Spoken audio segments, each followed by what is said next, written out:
Welcome to our channel. Today we how to install Discord on Ubuntu step by step clearly. Begin by opening a terminal window on your Ubuntu system. You can do this by pressing Ctrl, Alt, and T together. Type the command to update your package list. This command is sudo apt update, then press enter. You may be prompted to enter your password. Type your password and press enter again.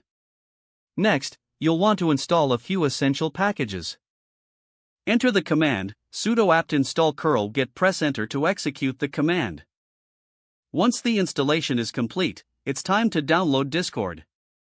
Type the command git discord.deb https://discordapp.com/api/download/stable/linux, press enter to start the download.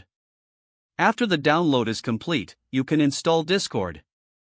Type the command sudo dpkgi discord.deb, press enter to run the installation. If you encounter any dependency issues, you can resolve them with a single command. Type sudo apt get install f, press enter to fix any issues. Now, Discord should be installed on your system. You can find it in your Applications menu. Click on it to launch Discord. If prompted, log in or create a new account to get started. If the page does not load, refresh the browser or try again in a private or incognito window.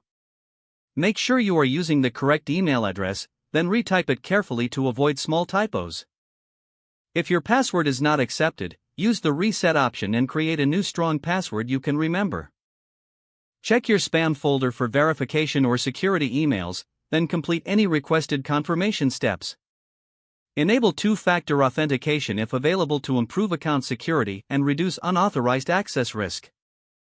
After signing in, review your profile details so your contact information and settings are accurate and current. If you see an error message, note it down and try again after restarting your device and internet connection.